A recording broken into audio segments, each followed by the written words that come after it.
नमस्कार, आप देख रहे हैं मुद्दे की बात। मैं हूं आपके साथ तन्वी और मुद्दे की बात में आज हम बात करेंगे शातिरों की टोली ऑन डिमांड चोरी।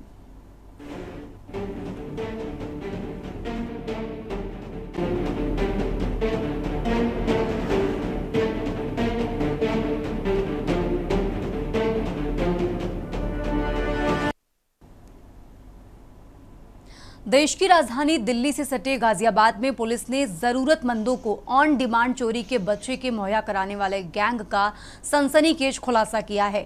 थाना ट्रोनिका सिटी पुलिस ने बच्चों की चोरी करने वाले गैंग का खुलासा करते हुए 2 महिलाओं सहित 4 आरोपी गिरफ्तार कर लिए हैं। बीते 4 अगस्त को वादी रशीद ने ट्रोनिका सिटी थाने में अपने 1 साल के बच्चे के अपहरण का मुकदमा दर्ज कराया था। बच्चा चोरी मामले को गंभीरता से लेकर पुलिस अधिकारियों ने 3 टीमों का गठन किया था। अधिकारियों की सतत निगरानी में जारी तफ्तीश में पुलिस टीमों ने तमाम मैनुअल इनपुट सहित सीसीटीवी फुटेज एकत्र किए और बच्चे की बरामदगी करते हुए परिजनों के सुपुर्द कर दिया था। हालांकि लेकिन अपहरणकर्ता बच्चे को छोड़कर फरार होने में कामयाब रहे थे।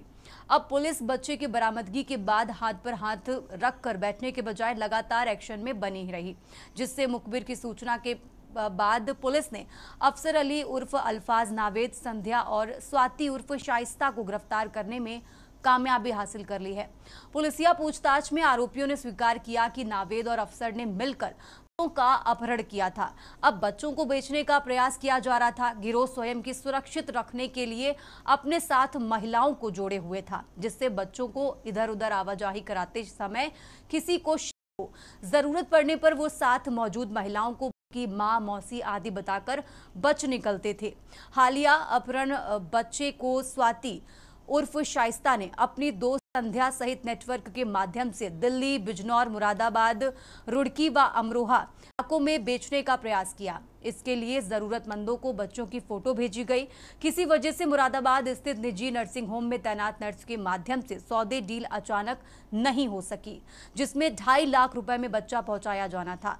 अब अमरोहा की दूसरी पार्टी से 1.5 लाख रुपए में बच्चा बेचने की बातचीत चल रही थी। पुलिसिया पूछताछ में आरोपियों ने चोरी किए गए नवजात को प्लाट कोडवर्ड नाम देकर बातचीत करने की जानकारी दी। गिरोह का समूचे यूपी ही नहीं, जम्मू कश्मीर सहित अन्य राज्यों, यहां तक कि नेपाल में भी नेटवर्क था, जो चोरी की नवजात की फोटो नेटवर्क में फैलाकर ग्राहक तलाशता था। गैंग डॉक्टर, नर्स और चैरिटी कार्यकर्ताओं की वरीयता को देखकर नेटवर्क में शामिल करता था। साथ ही अनचाहा गर्भधारण करने वाली युवतियों को अपने लाभ के लिए इस्तेमाल करने से ही नहीं हिचकता था। इसके अलावा बच्चे को जन्म देने वाली गरीब महिलाओं को कीमत चुकाकर या फिर बच्चा चोरी कर धंधेबाजी कराता था। कई बार बच्चा चोरी करने या माँ बाप को नवजात की मौत होने की जानकारी दिलाना भी धंधे का हिस्सा था। अगर माँ बाप नवजात की मौत का सबूत मांगने की जिद पर अड़ते तो रकम अदा कर मुंह बंद करा दिया जाता था। तुम्हारी चांद आ गई, चांद आ गई। अरे उसे भी लगा दो।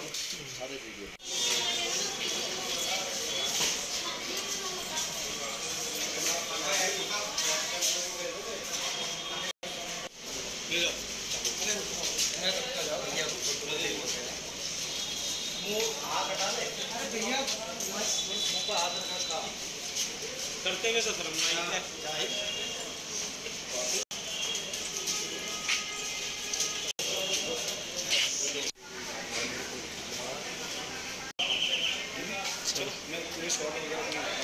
चलो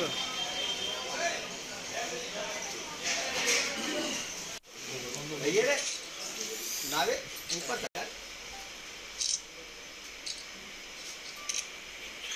थोड़ा गर्म है।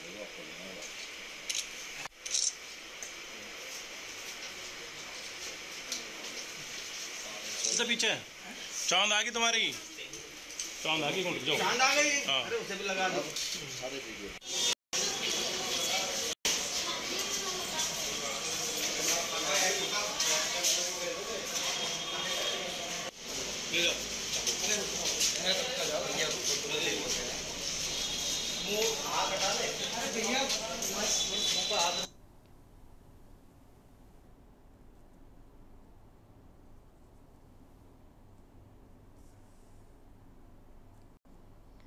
और इसी पर आज बातचीत करेंगे। हमारे साथ शुरुआत करते हैं। हमारे साथ सामाजिक नाहिद अकील जुड़ चुके हैं।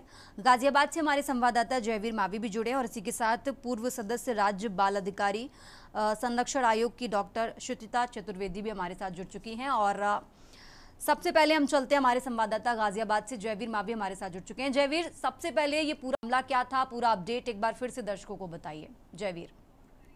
देखिए तन्वी, आपको बता दें कि गाजियाबाद के लोनी पुलिस की इसे बहुत बड़ी उपलब्धि कहा जा सकता है, क्योंकि आपको बताएं कि थाना ट्रोनिका सिटी क्षेत्र के एक युवक ने अधिकारियों को शिकायत दी कि उसके बच्चे की चोरी हो गई है, जिसके बाद लोनी एसीपी सिद्धार्थ गौतम ने तुरंत ही कहा कि जो मुकदमा दर्ज कराने के आदेश दिए और वही तत्काल 3 टीमें लगाई गई जो बच्चों की आपस में जुटा दी गई। वही थाना प्रभारी श्रवण कुमार भी खुद इस मामले में सक्रिय हो गए और लगातार सीसी के माध्यम से और मैनुअल इनपुट के माध्यम से मात्र अगर कहें तो उपलब्धि भी कहा जा सकता है कि केवल 4 घंटे में ही बच्चे को भी बरामद कर ले और एक बड़ा नेटवर्क जो बच्चा चोरी करने का जो गिरोह था उसका खुलासा भी कर दिया। जो गिरोह था इतना शातिर था कि बच्चों को ऑन डिमांड, यानी पहले बच्चों की रेकी की जाती थी, बच्चों के फोटो जाते थे और उस फोटो के बाद उस बच्चे का सौदा किया जाता था। सौदा करने के बाद उस बच्चे को चोरी किया जाता था। इस गिरोह की बात करें तो इस गिरोह में तमाम कई अस्पतालों के स्टाफ की भी सम्मिलितता मिल रही है, कई सेवी संगठन भी इसमें मिले हुए हैं, यानी एक बड़ा गिरोह अभी इसमें जुटा हुआ है जो पुलिस इस मामले में लगी हुई है। पुलिस अधिकारियों का कहना है कि मामले की जाया जाएगा और जितने भी लोग इसमें शामिल होंगे सभी को गिरफ्तार किया जाएगा। तो कहा जा सकता है कि सिद्धार्थ गौतम की टीम और थाना प्रभारी की टीम ने एक बहुत अच्छा काम ये लोनी में किया है और मात्र 4 घंटे में ही जो परिवार की जो दुख था, यानी कि बच्चा चोरी होने का जो दुख था उसको खुशियों में बदल दिया। परिवार के पास शब्द नहीं थे कि वो कैमरे के सामने बोल पाए, इतने भावुक थे कि वो कैमरे के सामने बोल भी नहीं पाए, क्योंकि जो बच्चा था नवजात उसको 4 घंटे में ही बरामद कर लिया था। वहीं बता दें कि पहले भी यहाँ पर जो तमाम ऐसे जो बच्चे चोरी की शिकायतें थी उन पर पुलिस पूरी तरह से सक्रिय रहती है और ये एक बड़ी उपलब्धि है, क्योंकि इस उपलब्धि की बात करें तो जो बच्चा चोरी के जो गिरोह, इस गिरोह में 2 महिला और 2 पुरुषों को गिरफ्तार किया है। महिलाओं का काम था बच्चे को चोरी के बाद एक पुरुष के साथ लेकर ये हुए स्थान पर, यानी कि जहां पर उस बच्चे की डिलीवरी करनी थी, जिस परिवार को बच्चा सौंपा जाना था वहां तक लेकर जाते थे। बीच में बच्चा रोता या कोई सवाल करता था तो बच्चे की मम्मी या बच्चे की मौसी बताकर उसको, यानी कि जो भीड़ थी किसी तरह का विरोध ना कर सके, ये पूरी डीलिंग थी। और वहीं आपको बताएं इसमें एक कोडवर्क का भी खुलासा हुआ है, जिसमें बच्चे को जब डिलीवरी की जाती थी तो बच्चे को प्लॉट के नाम से बताया जाता था, जिससे कि कोई शब्दों को डिकोड ना कर सके या कहीं पर कोई व्हाट्सएप जो चैट है वो लीक हो जाए तो कोई उस चीज को समझ ना सके। लेकिन पुलिस ने यहाँ पर इस डिकोड को भी कोड किया है और पूरी तरह से, जैसा कि तस्वीरों में भी आप देख पाएंगे कि व्हाट्सएप पर एक नहीं तमाम बच्चों के वीडियोज फोटोज वहां पर भेजे गए हैं और बच्चा पसंद आने पर, यानी कि जिस परिवार को बच्चा पसंद आता था उसी आधार पर उसकी डील की जाती थी। 2.5 लाख रुपए, 4 लाख रुपए, यानी कि कम से कम 5-7 लाख रुपए तक जहां भी सौदा हो जाता था। वही इस बच्चे को जिसकी अपहरण किया गया था, जिस बच्चे की घटना के बाद खुलासा हुआ, इस बच्चे का 2.5 लाख रुपए में एक पार्टी से सौदा हो चुका। सौदा आखिरी समय पर जब ये बच्चे को वहां पर लेकर पहुंचे तो किसी कारण से उस परिवार ने इस बच्चे को लेने से इनकार कर दिया, जिसके बाद ये आप समझ सकते हैं कि मात्र 4 घंटे में ही इन्होंने दूसरी पार्टी से भी सौदा कर लिया और बच्चे को 1.5 लाख रुपए में बेचने की बात हुई। वहीं लोनी पुलिस की सक्रियता की बात करें, थाना ट्रोनिका सिटी ने जिस तरह से सक्रिय भूमिका निभाई, एसीपी सिद्धार्थ गौतम जिस तरह इस मामले पर लगातार अपडेट लेते रहे और टीम को निर्देशित किया कि किसी भी कीमत पर बच्चे की बरामदगी होनी चाहिए। और सकुशल बरामदगी को लेकर मात्र 4 घंटे में ही पुलिस का दबाव पड़ने पर जो आरोपी थे वो बच्चे को छोड़कर भाग रहे थे, लेकिन पुलिस के पास क्योंकि पुख्ता सबूत से पुख्ता इनपुट थी, जिसके आधार पर इस गिरोह के सदस्यों को गिरफ्तार किया और एक बड़ा खुलासा, यानी कि बड़े नेटवर्क का यहाँ पर खुलासा हुआ है, कह सकते हैं कि भंडाफोड़ हुआ। हालांकि अभी पुलिस इस मामले में तमाम पहलुओं पर जांच कर रही है, कौन कौन लोग यहाँ पर जुड़े हुए हैं और किन किन को ये बच्चा अभी तक बेच चुके हैं, कहाँ से इन लोगों ने, इस गिरोह ने बच्चे चोरी किए। तो कहा जा सकता है कि पुलिस ने अभी फाइल बंद नहीं की है और इस मामले की भी अभी तक कोई, कहा जाए तो पूरी तरह से पुलिस इस मामले पर जांच कर रही है। वहीं बताएं कि अगर पुलिस की हम बात करते हैं तो पुलिस किसी भी बच्चे को या किसी भी गुमशुदा व्यक्ति के बाद पहले गुमशुदा की रिपोर्ट करती है और तमाम तरह की अटकलें, यानी कि फोटो लेकर आओ, तमाम चीजें ऐसी करती हैं। लेकिन यहाँ पर सिद्धार्थ गौतम जो एसीपी लोनी है उन्होंने तत्काल कहा कि मुकदमा दर्ज करो, टीम लगा दी गई। इसमें गुमशुदी दर्ज नहीं की गई, यानी कि पूरी तरह से कार्यवाही पर पुलिस उतरी और अपहरण की जो मुकदमा लिखा गया था, जिसके बाद पुलिस ने इस मामले का खुलासा किया है। तो अब देखना होगा कि गाजियाबाद की लोनी पुलिस अब इस मामले में किन किन लोगों को गिरफ्तार करती है और आने वाले समय में क्या खुलासे होंगे, क्योंकि एक बड़ी उपलब्धि इसको कहा जाएगा कि कोक उजाड़ने वाले जो गिरोह थे, यानी कि जो बच्चों की रेकी करते थे और उन बच्चों को फोटो खींचने, यानी कि उस परिवार से भी किसी तरह से मिलते जुलते थे और उस बच्चे की फोटो खींचते थे, यही इस गिरोह का जो सरगना है। उनका अस्पतालों से भी संपर्क है, जो प्राइवेट अस्पताल है या सरकारी अस्पताल है वहां पर भी इनकी सेटिंग है। उसको भी पुलिस खंगाल रही है कि आखिर इनकी अस्पतालों में किन लोगों से मुलाकात की, क्योंकि ये जो बच्चे को यहाँ लोनी भी नहीं, गाजियाबाद भी नहीं, कहे तो अंतरराष्ट्रीय गिरोह था और देश के विभिन्न हिस्सों से बच्चा चोरी करते थे और विभिन्न हिस्सों पर उन बच्चों की डिलीवरी भी करते थे, यानी कि उनको वहां तक पहुंचाते थे। तो पुलिस इस मामले की तहकीकात में जुटी हुई है कि कौन कौन लोग किस किस अस्पताल में इनके साथ लोग जुड़े थे, क्योंकि जो सूचनाएं हैं उसके अनुसार कुछ आशा वर्कर्स भी हैं जो उन बच्चों की डिलीवरी के समय इनसे संपर्क में रहती थी और कुछ लालच में इनको तमाम जानकारियां देती थी कि अब यहाँ पर बच्चा इस परिवार को बिल्कुल होना है। जयवीर, ऐसे भी आप बहुत लोग। हमारे साथ बने रहिए, हम आगे भी आपसे अपडेट लेते रहेंगे। हमारे साथ चर्चा में और भी मेहमान जुड़े हैं, हम उनसे भी जानकारी लेते हैं। सामाजिक कार्यकर्ता नाहिद अकील हमारे साथ जुड़ी हुई हैं। मैम, जिस तरीके से हम बात कर रहे हैं, देखिए इतना बड़ा नेटवर्क, आज इतना बड़ा गिरोह पकड़ा गया है। नेटवर्क की बात करें, देखिए उत्तराखंड, जम्मू कश्मीर से लेकर नेपाल तक के नेटवर्क हैं। हालांकि इस मामले में अभी जांच चल रही है और कई बड़े खुलासे होंगे, लेकिन एक समाज के लिए एक बड़ा सवाल है, इतना बड़ा गिरोह एक्टिव है, अस्पताल के भी शामिल होने का इसमें जो पेंच निकल कर सामने आ रहा है वो भी आ रहा है। देखिए, ये कोई नई चीज नहीं, बहुत लंबे टाइम से ये होता आ रहा है। सवाल दो तरह के हैं। एक, इसमें गिरोह जो काम करता है, जो बच्चों के, लोगों के ऑर्गन निकाल करके बेचता है। दूसरा गिरोह उसलिए काम करता है जिनके औलादें नहीं होती हैं, तो वो जो प्रॉपर कारा का नियम है उसको फॉलो ना करके वो शॉर्टकट बच्चों को गोद लेना चाहते हैं। लोग उसकी कीमत लगाते हैं। क्योंकि मैं चाइल्ड लाइन की 3-4 साल डायरेक्टर रही हूँ, तो मुझे ये पता है। बड़े बड़े लोग, मैं लखनऊ में ही एक डॉक्टर फैमिली थी, एक बच्चा मुझे मिला बाराबंकी में, और उसको डफरिन में एडमिट करवाया। 2.5 लाख रुपए गाड़ी में उसका हस्बैंड लिए टहल रहा था, मैडम दे दीजिए। मैंने कहा कि आप पढ़े लिखे हो, अगर आपको बच्चा लेना ही है तो प्रॉपर चैनल आइए, आप ये शॉर्टकट क्यों गाड़ी में पैसा लेके घूम रहे हैं। और उसमें 2-3 तरह की दिक्कतें होती हैं। उन्होंने इधर उधर से किसी तरह से, हमसे तो नहीं मिला बच्चा, फिर कहीं से उन्होंने मैनेज किया, वो बच्चा बीमार था, मर गया, उसके बाद फिर उन्होंने कंसीव कर लिया उनकी मिसेस ने। तो ये बहुत ही गलत चीजें हैं कि जो लोग शॉर्टकट बच्चा अडॉप्ट कर रहे हैं। जितनी सजा इन अपराधियों को मिलनी चाहिए उतने ही उन पेरेंट्स को भी मिलना चाहिए, क्योंकि आपकी शर्तें होती हैं, हमें लड़का चाहिए, हमें खूबसूरत बिल्कुल। लड़का चाहिए, और इस चक्कर में वो कीमतें उसकी बढ़ती जाती है। 2.5 लाख से लेकर के 5 लाख तक कीमत होती है। तो इतना समाज में बच्चा पैदा ही हो का टैबू नहीं होना चाहिए। मैं एग्जांपल देती हूँ, वो दोनों लोगों ने अपने इन लॉज से, अपने पेरेंट्स से कह रखा था कि हमारी मिसेज जो प्रेग्नेंट है, और दिन बीतते जा रहे थे तो वो हड़बड़ी में बच्चा लेने के लिए हर कीमत देने के लिए तैयार थे वो लोग। और वो यहाँ रह रहे थे और उनके जो है सास ससुर बाहर रह रहे थे, वहां झूठ भी बोल दिया गया था। और उन इस पीरियड में उनका टाइम बढ़ता जा रहा था, बच्चे ढूंढ नहीं पा रहे थे। तो आप ऐसे सोचिए कि कितने बिल्कुल। लोग हैं जो बच्चा गोद लेने के लिए एक शॉर्टकट तरीका अपना रहे हैं।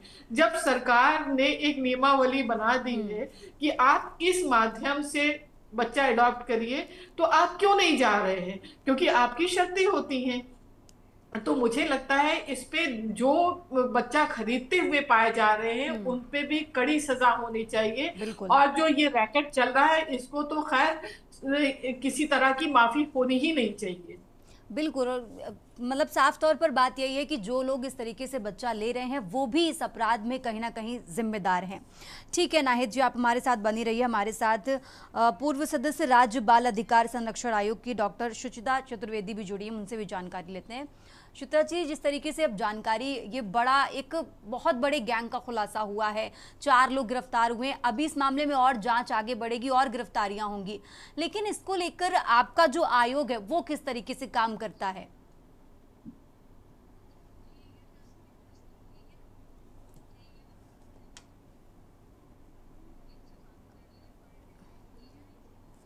क्षितिजा जी अनम्यूट करिए, आपकी आवाज हम तक नहीं आ रही है। जी, मैं कह रही हूँ कि नाहिद जी ने जो कहा कि ये कोई पहली घटना नहीं है। ऐसी कई घटनाएं न केवल प्रदेश में बल्कि संपूर्ण देश में ऐसी घटनाएं होती रहती हैं। आयोग के समक्ष भी ऐसी कुछ घटनाएं, जब मैं आयोग में सदस्य थी तो ऐसी कुछ घटनाएं हम लोगों के सामने भी आई हैं। कारा का जिक्र हुआ कि कारा में एडॉप्शन की एक पूरी प्रक्रिया है कि बच्चे को कैसे एडॉप्ट किया जाए, लेकिन शॉर्टकट और कारा की जो गाइडलाइन है वो थोड़ा सा टफ है। हर व्यक्ति वहां तक कैसे एडॉप्ट करना है, बच्चा कैसे एडॉप्ट करना है, इसकी एक तो जागरूकता नहीं है, और दूसरा है कि जो एडॉप्शन के टाइम लिमिट बहुत ज्यादा है। लगभग 1.5 साल 2 साल हो जाता है और बच्चा एडॉप्ट नहीं हो पाता। और एक जो माता पिता हैं उनको एडॉप्ट चाहिए भी, बच्चा जल्दी चाहिए, इसलिए वो इस प्रक्रिया को फॉलो नहीं करते, जिसके कारण ये अपराधी जो हैं उनको एक जरिया मिल जाता है उनकी भावनाओं से खेलने का, और वो उनकी भावनाओं से खेलने के लिए इस प्रकार के बच्चों को चोरी करते हैं। कई बार ऐसा हुआ कि भिक्षावृत्ति वाले बच्चे होते हैं, उनको उठाकर ले जाते हैं और कहीं जाकर बेच देते हैं। ऐसी भी घटनाएं आयोग के समक्ष आई और उनके खिलाफ एक कड़ी कार्यवाही की गई है। ये जो बच्चा चोरी करने का, पहले तो पुलिस को बहुत बहुत मैं बधाई भी दूंगी कि उन्होंने बहुत जल्दी इस पूरे के पूरे गिरोह का पर्दाफाश किया और कई राज्यों से और कहें कि नेपाल तक से इस नेटवर्क को खोज निकाला है। तो एक तो उनको बहुत बहुत बधाई हो। और साथ ही एक छोटी सी घटना बताऊंगी कि एक बच्चा था और बच्चा ऐसे ही झाड़ियों में मिला और बच्चा किसी को मिल गया, और ईश्वर की ऐसी कृपा कि बच्चा उसको मिला जिसके कि बच्चा नहीं था। तो ऐसा हुआ कि उन्होंने उस बच्चे को अपने पास रख लिया, लेकिन कुछ समय बाद आस पड़ोस के लोगों को जब पता चला कि बच्चा इनका तो नहीं है, इनको कहीं से मिला है, जिसको ये जानकारी थी कि बच्चा कारा के माध्यम से या चाइल्डलाइन के माध्यम से पूरी प्रक्रिया होती है, तो उन्होंने एक शिकायत करी चाइल्डलाइन में, और वो शिकायत करी लगभग 2.5 साल के बाद। और 2.5 साल के बाद पूरी प्रक्रिया को फॉलो किया गया, उनसे वो बच्चा लिया गया।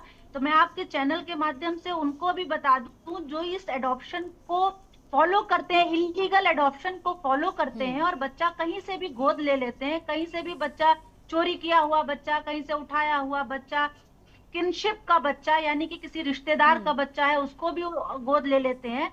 तो इन सब की एक प्रक्रिया है, अगर आप फॉलो नहीं करेंगे तो आप इससे एक तो वो बच्चा हटेगा, उस बच्चा की भावना जो 2.5 साल तक उसने उसको माता पिता माना वो कहीं ना कहीं आहत होगी।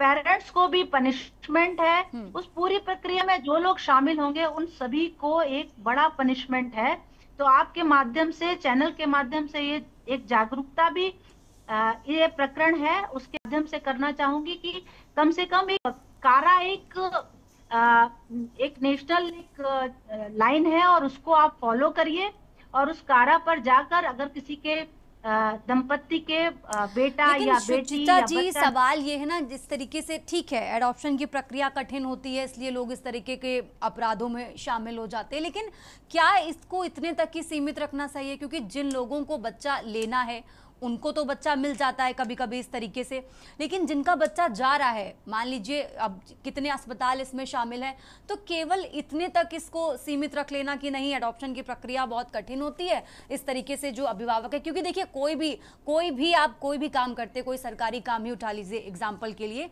उसमें भी प्रक्रिया होती है, समय लगता है, तो लोगों को ये चीज समझनी चाहिए। और केवल और अस्पतालों में तो खास करके इस तरीके की गाइडलाइंस हम लोगों के माध्यम से भी, आयोग के माध्यम से भी दी गई थी कि आप लोग, क्योंकि ये घटनाएं अस्पतालों में ज्यादा होती हैं। बिल्कुल। कोई बच्ची है जिसके की जो एक नाबालिग बच्ची है, कई बार ऐसा हुआ कि नाबालिग बच्ची थी, उसके साथ कोई घटना घटित हुई और वो प्रेग्नेंट है, उसको वो बच्चा अबॉर्ट नहीं हो सकता, तो उस बच्चे को बेचने की इस तरीके की भी केसेस आयोग के सामने आए। कई प्रकार के अस्पताल भी, कुछ एक अंबेडकर नगर का हॉस्पिटल था जहां पर ऐसी घटना हुई तो उसको बंद कराया गया। तो पूरी की पूरी सजा का प्रावधान है। माध्यम सिर्फ इतना था कि लोग इस चीज को जाने कि ये जो एडॉप्शन जो इस तरीके का, जिसका बच्चा, अगर देखिए कभी ये होता है कि बच्चा माता पिता ने चाहा और बेच दिया, कभी कभी ऐसा होता है कि माता पिता की इच्छा नहीं थी और बच्चा चोरी हो गया। ये दो अलग अलग घटनाएं हैं। तो यहाँ पर अगर बच्चा माता पिता की सहमति से बेच दिया गया तो माता पिता भी इसी पूरी सजा के कहें हकदार होंगे, उनको भी पनिशमेंट है। और कई बार ऐसे मामले भी निकलकर सामने आते हैं जिसमें माँ बाप को पैसों की जरूरत होती है, इसलिए वो अपना बच्चा बेच देते हैं। बिल्कुल, ये भी है कि माता पिता को पैसे की आवश्यकता है या उनके 2-3 संतानें हैं, बिल्कुल, मालूम चला 3 बेटियां हैं और चौथी बेटी पैदा हो गई, तो उन्होंने बेटी का दाम लगा दिया। तो इस तरीके से अगर यही चलेगा तो संवेदनशीलता है, बच्चों के प्रति जो लगाव है उसको कहीं ना कहीं एक प्रश्न चिन्ह लगता है। तो यही है कि ऐसे लोगों के खिलाफ एक सख्त कानून और बनना चाहिए और जिसके की और एक अवेयरनेस होना चाहिए हर हॉस्पिटल में भी कि इस तरीके की अगर कोई घटना घटित हो रही है तो उनको एक पनिशमेंट है। ठीक है सुचिता जी, आप हमारे साथ बनी रहिए। हमारे साथ हमारे संवाददाता भी जुड़े, एक बार फिर से जानकारी ले लेते हैं। जयवीर, जिस तरीके से अभी इसमें केवल 4 लोग गिरफ्तार किए गए हैं, महिलाएं भी शामिल हैं, ये अभी क्या लग रहा है जांच में अभी कितने लोग और इसका जो जांच का दायरा है वो कितना बढ़ सकता है, इसको लेकर क्या जानकारी है आपके पास जयवीर?